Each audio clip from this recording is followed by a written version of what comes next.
Beale Street last week, and this man who's very drunk walks up to me and he says, "I want to sleep with you." And I was like, I'm really sorry about your situation, but we don't have any more beds at my house. Here, maybe I can help you find the shelter. I'm not used to men hitting on me. Doesn't happen much because I have resting mom face. That's where when men look at you, they're like, "Oh, you better be respectful. She might have cookies." Okay, early it's like, "Oh, we better be respectful or she's going to make us pick up our toys." But I'm not, I definitely don't get hit on by men who've known me for more than 5 minutes. You know, I know this looks pretty good, but inside I'm kind of weird. Like I'm like a kiwi that's been turned inside out. Okay. The fruit, not people from New Zealand. Don't turn them inside out. Okay. But I was real surprised that a few years ago I was hit on by this other comic named Chris. So I'm going to call him Chris because Chris is a regular name for comics like Chris Rock, and for comics that are sexual predators like Chris D'Elia. And it was this kid who was rude to me in first grade. So you know, the older I get, the more I enjoy being petty. So we're going to call him Chris. Okay. And so Chris hit on me. And I was like, "No, I'm married, and so are you, by the way." And he was persistent, and it turned into sexual harassment. And as a comic, I've been doing this 10 years. I've been sexually harassed a lot. And, you know, most of the time it's just decent people doing or saying something stupid, okay? I do stupid things all the time. It's no big deal. And if I'm feeling some type of way about it, I'm feeling confident, I'll be like, "Hey, please, that made me uncomfortable, don't do that again." And decent people, 100% of the time, are like, "Oh gosh, I'm sorry, I do not want to make you uncomfortable." And then I'm like, "Okay, no problem, you don't have a problem, we're cool." I feel like I am going to tell this story on stage though. Can I use your real name? And they're like, "No, I prefer you didn't." And I'm like, "All right, no problem, Flo."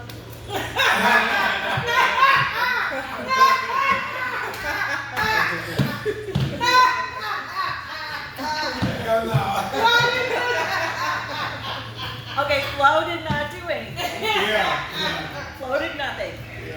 Innocent. She's innocent.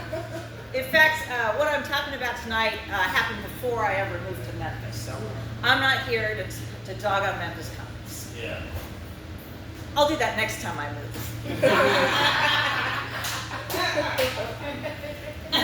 So I think people don't understand sexual harassment. When I first got here, I worked at FedEx for a minute, which is the maximum amount of time you should work at FedEx. And I knew it was going to be a bad fit when the sexual harassment training started. This guy named Eddie says, "All right, sexual harassment. Men, be careful what you say. And women, don't accuse a man of sexual harassment to get revenge."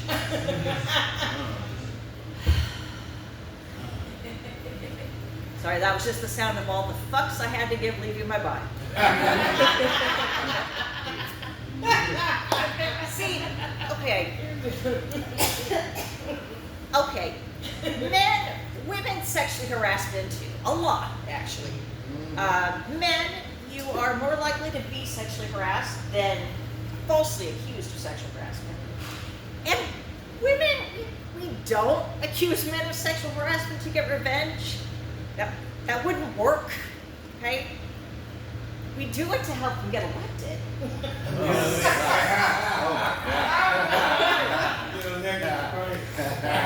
Wow. A lot of sexual harassment is it's just weird stuff that you can't even categorize. Like, one time I was at this open mic, and you know that expression, if you see something, say something?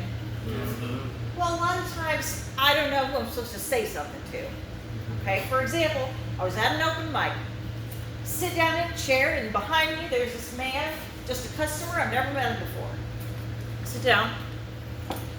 And this man spreads his legs out, grabs the back of my chair, and pulls me in. Okay, that isn't something I saw.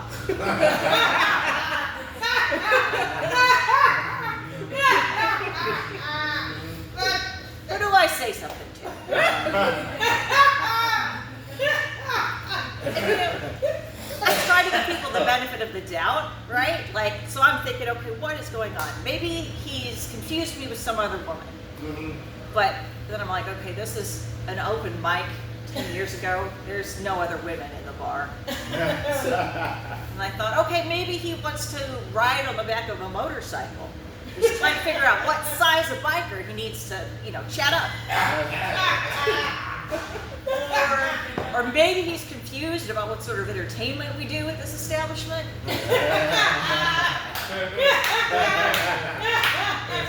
And also, you know, how many chairs are involved in a lap dance.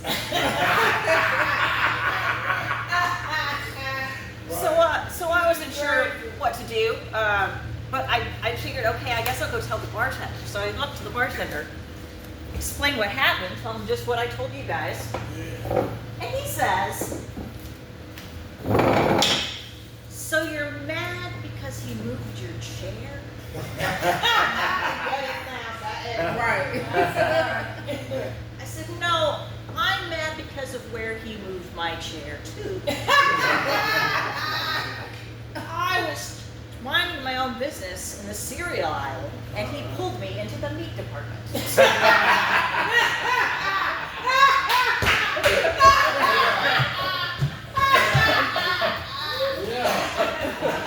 Oh my God, no! You just want some Fruit Loops. Oh my goodness! All right, you guys ever have that person in your friend group or at work or even in your family? They're just kind of creepy, and maybe they're really obnoxious or picking fights and stuff. And you know, and maybe somebody comes into the group and they ask you, like, why do y'all put up with that person? And you say, I guess it's like tradition. You know, at Thanksgiving, Grandpa carves the turkey, and we all say what we're thankful for, and Uncle Dan gets drunk and grabs everyone's butt.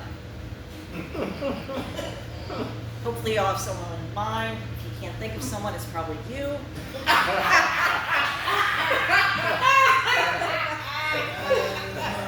This is going out tonight. So, Chris was kind of this person. He didn't grab butts, but what it was he was a bully. He would pick fights with other comics, and nobody liked it, but everybody put up with them because they didn't want to be a target. He had friends in high places that they didn't want to piss off, and he had a monthly show that paid, and comics will put up with a lot of stuff to get stage time.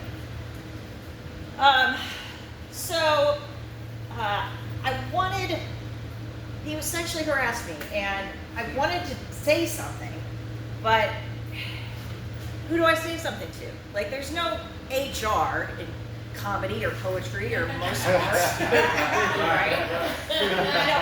So what am I gonna do? What am I gonna do? And I'm gonna come up and be like, you know, hey, Rob Lowe, I really like your new dick. You know who else is a dick?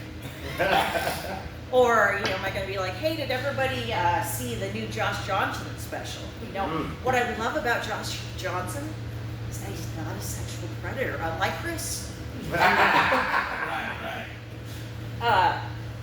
So I didn't really know how to do it, but I started by just talking to some of my female comedy girlfriends. And I found out this guy, Chris, had been sexually aggressive with many women. And nobody said anything because it's Chris. We just put up with it. And nobody wanted to make a big deal of it. And I was like, oh my gosh, I can't believe nobody's saying anything. I gotta say something. You know what? You don't fuck with a Kiwi. And by that I do mean the New Zealander. Don't, careful, be careful. Anyway, so I started telling people in like individual conversations or in DMs, and it was weird. There was some people were like, "I think you're just trying to get attention." I was like, "Are you kidding me? We're comedians. If you're a funny person who does not want attention, be a podcaster."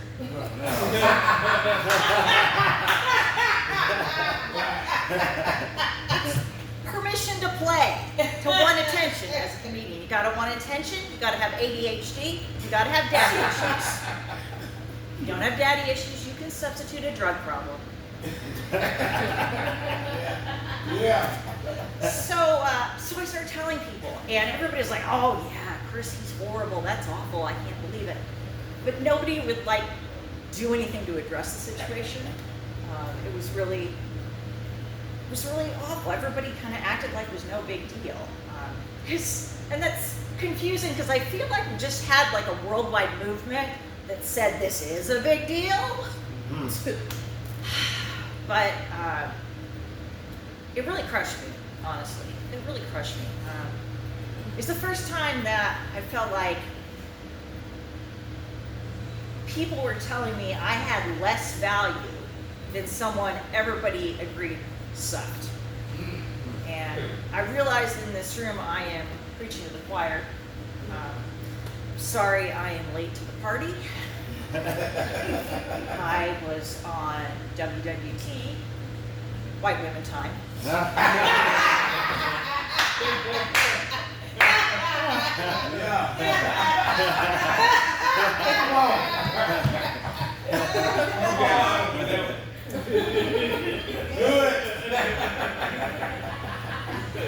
I brought a casserole.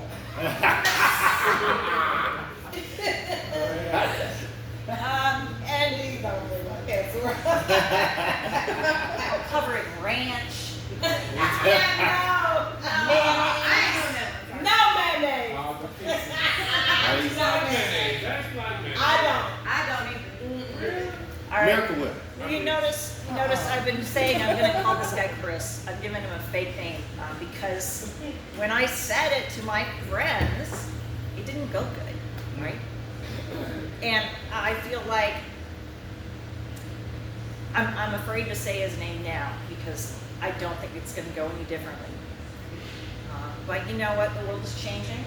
So in 5 years, come hit me up and give me $5,000. Tell me who you want to get revenge on, and I'll say it was him.